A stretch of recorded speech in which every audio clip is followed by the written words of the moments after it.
VTV news સમાચારોની સાથે હું છું જિજ્ઞાસા। પાટણમાં દત્તક બાળકના વિવાદ મુદ્દે નિષ્કા હોસ્પિટલના ડોક્ટરે પ્રતિક્રિયા આપી। બોગસ તબીબ સુરેશ ઠાકોર બાળકનો પિતા બનીને આવ્યો હતો। નિષ્કા હોસ્પિટલના તબીબ ડોક્ટર દિવ્યેશ શાહે સુરેશ ઠાકોર અંગે ખુલાસા કર્યા। 18 ફેબ્રુઆરીએ સુરેશ ઠાકોર બાળકને લઈને આવ્યો હતો। બાળકનું વજન બહુ ઓછું હતું અને ફેફસા નબળા હોવાનું પણ ડોક્ટર દિવ્યેશે જણાવ્યું છે। ડોક્ટર દિવ્યેશ શાહે કહ્યું કે અમે બાળકને પરત આપી દીધું હતું। સુરેશ ઠાકોર બાદ નીરવ મોદી બાળકને લેવા આવ્યો હતો। બીજી વખત અન્ય લોકો આવ્યા એટલે શંકા ગઈ। હોસ્પિટલના 2 કર્મચારીના પણ નિવેદન લેવામાં આવ્યા છે। તો હોસ્પિટલના જે ડોક્ટર છે એમનું નિવેદન અત્યારે સામે આવ્યું છે અને એમના નિવેદનને લઈને અત્યારે અનેક ખુલાસાઓ થઈ રહ્યા છે। પહેલા કોઈ વ્યક્તિ આ બાળકને લઈને આવ્યું હતું અને પછીથી પણ બીજા કોઈ વ્યક્તિઓ આ બાળકને લઈને આવતા એમને શંકા ગઈ હોવાની વાત ડોક્ટરે કરી છે। પ્રથમ વખતે આ બાળકના માતા પિતા એલા બાળકને સાથે સુરેશભાઈ અને એમના સાથે એક બહેન આવેલા હતા। એ પછી 14 કે 15 માર્ચે આપણે આ બાળકને ડિસ્ચાર્જ કરેલું હતું। પછી 4 થી 5 દિવસ પછી આ બાળકને નીરવભાઈ દ્વારા અને એમના સાથે બેન હતા જે આ બાળકને વોમિટિંગ થઈ, પાણી ઘટી ગયું એટલે આ બાળકને આપણા ત્યાં આઈસીયુમાં એડમિટ રાખેલું। સર, આ બાળક ફર્સ્ટ ટાઈમ લાવવામાં આવ્યું તેનું કોઈ રજીસ્ટ્રેશન કરવામાં આવ્યું હતું? કોણ એના માતા પિતા છે, ક્યાંથી લાવવામાં એટલે બાળક જન્મે ત્યારે એની મેચ્યોરિટી એકદમ એ ટાઈમે ક્રિટિકલ કન્ડિશનના કારણે બાળકને આપણે એડમિટ કરેલું છે અને બાળકનું જે છે એમને જેવું કહ્યું હતું કે અમે એના માતા પિતા છીએ। અલગ અલગ માતા પિતા બીજી વાર આવ્યા ત્યારે એમના માતા પિતા અલગ હતા। તમને શક ક્યારે ગયો છે? મને શક એટલે પછી ગયો કે જ્યારે કે આ અલગ અલગ કેમ વસ્તુને અલગ અલગ કેમ ડોક્યુમેન્ટ બધું બદલાય છે પછી ક્યાંથી લાવવામાં આવ્યું છે? એવું મને કઈ ખ્યાલ નથી। કેટલા દિવસ રાખેલો? આપણા ત્યાં લગભગ 24 થી 25 દિવસ। 24-25 દિવસ તમે રજીસ્ટર ક્યારે કર્યું બાળક અને બાળકના માતા પિતાનું નામ? એટલે બાળકને આપણા ત્યાં આપણે બધું જ આ બિલ બધું એસપી ઓફિસમાં જમા કરાવેલું છે। પાટણના ધારાસભ્ય ડોક્ટર કિરીટ પટેલ આપણી સાથે જોડાયા છે। કિરીટભાઈ, સ્વાગત છે। શું કહેશો જે પ્રકારે પાટણની નિષ્કા હોસ્પિટલને લઈને આજે દત્તક બાળક લેવામાં આવ્યું હતું, શંકાઓ અનેક ઉપજી રહી છે અને સૌથી મહત્વની બાબત અત્યારે બાળક ક્યાં છે એ હજુ ખબર નથી। તો જે રીતે અમને માહિતી મળી છે એ રીતે બાળકનું મૃત્યુ થયું હોય એવી અમને માહિતી મળી છે 1.5 મહિના પછી।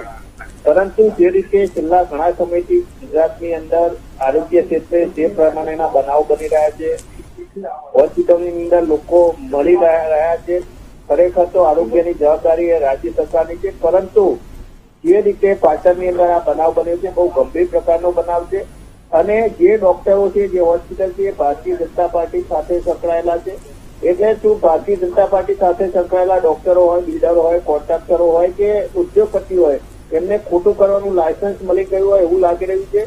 ખરેખર તો સરકારી અધિકારી, આરોગ્ય તંત્રના અધિકારીએ ફરિયાદી બનવું જોઈએ અને જે મુખ્ય હોસ્પિટલ સાથે સંકળાયેલા ભારતીય જનતા પાર્ટીના એક ડોક્ટર છે એના સુધી કોઈ પગેરું પહોંચ્યું નથી, માત્ર નાના માણસોને પકડવામાં આવે છે।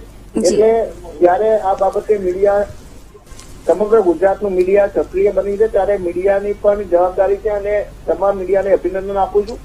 પરંતુ આ બાબતે જાગૃતતા કેળવી અને જે કોઈ પણ પક્ષ સાથે સંકળાયેલો માણસ હોય, હું આક્ષેપ નથી કરતો, પરંતુ કોંગ્રેસનો હોય, ભારતીય જનતા પાર્ટી હોય, આપ હોય કે કોઈ પણ વ્યક્તિનો હોય, આવું મોટું સામાજિક દૂષણ કરે અને ગુનો કરે એની સામે સરકારે કડક સીટની રચના કરી, સ્પેશિયલ ઇન્વેસ્ટિગેશન ટીમની રચના કરી અને તમામ લોકોને દાખલારૂપ પરિણામ આવે અને તમામ લોકોની સજા થાય અને ભવિષ્યની અંદર આવા બનાવો ના બને માટે જાગૃતતાપૂર્વક પક્ષાપક્ષી અને આ એક સામાજિક દૂષણ છે ને દૂર કરવા માટે પ્રયાસ કરવો જોઈએ।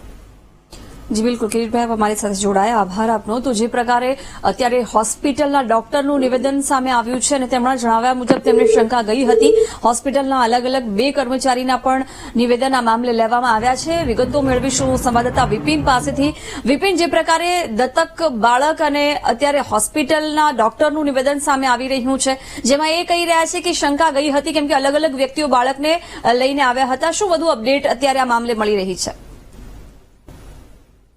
બિલકુલ, જે પ્રમાણે રાધનપુરના જે સેન્ટ્રલ વિસ્તારમાં જે કોરડા ગામ હતું ત્યાંથી બોગસ તબીબને હતું જે દર્દી હતું, ત્યારબાદ તેની પાસેથી 13 લાખથી વધુનો મુદ્દામાલ જપ્ત કર્યો હતો. તે એલોપેથિક દવાઓ સહિતનું આઈસીયુ ટાઈપનું આખું હોસ્પિટલ બનાવવામાં આવ્યું હતું. ત્યારબાદ સમગ્ર દરમિયાન 3 દિવસના રિમાન્ડ મંજૂર કર્યા હતા કોર્ટે. તો કહી શકાય કે જે બીજો જ દિવસ હતો રિમાન્ડનો, તો બીજી સુરેશ ઠાકોર જે બોગસ ડોક્ટરનો તેના પર ફરી એક ફરિયાદ દાખલ થાય છે. તો ફરિયાદ એવી છે કે તેમાં એક બાળક દત્તક લેવા માટે પાટણના નીરવ મોદી તેના સંપર્કમાં આવે છે.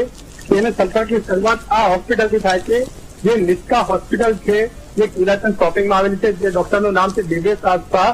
તે હોસ્પિટલમાંથી સમગ્ર જે શરૂઆત બાળક લેવાની છે તે અહીંથી થાય છે.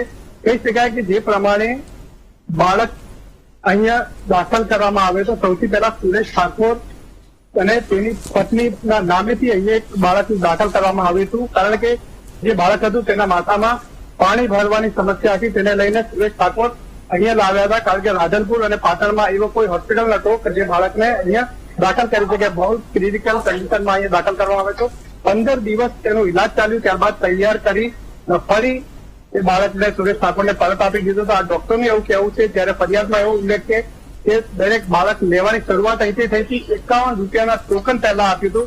ત્યારબાદ સમગ્ર 1,20,000માં બાળકનો સોદો અહીંથી થયો હતો, જેના અંદર ફાર્મસીમાં ચલાવનારે કર્મચારીની ચડવણી બહાર આવી રહી છે એવું એમનું કહેવું છે. જ્યારે ડોક્ટરનું એવું કહેવું છે કે જે અહીંયા સુરેશ ઠાકોર જે પોતે બાળકને લઈને આવ્યા હતા તે અહીંયા ફક્ત અમે ઇલાજ કરીને પરત આપી દીધો. જ્યારે 5 દિવસ બાદ ફરી એ જ બાળકને નીરવ મોદી તેના માતા પિતા બનીને આ હોસ્પિટલમાં લાયા હતા. ત્યારે પણ તેનો ઇલાજ કરીને એ બાળકને પરત સોંપી દેવામાં આવ્યો હતો. હવે સમગ્ર એ સવાલ એ થાય છે કે જે બાળક હતો એ હાલ ક્યાં છે? કારણ કે જે પરિસ્થિતિ પોલીસ પણ તપાસ કરી રહી છે, જે બાળકની પરિસ્થિતિ ખરાબ હતી, ક્રિટિકલ પરિસ્થિતિ હતી, એવામાં હાલ બાળક કઈ બાજુ છે તે હાલ તપાસ છે. હાલ તો ફાર્મસીના જે તમામ કર્મચારીઓનું જે નામ ફરિયાદમાં જે બહાર આવ્યા છે તેની હાલ સમગ્ર એસઓજી પોલીસ પૂછપરછ કરી રહી છે. જી બિલકુલ વિપિન, આભાર જાણકારી આપવા બદલ.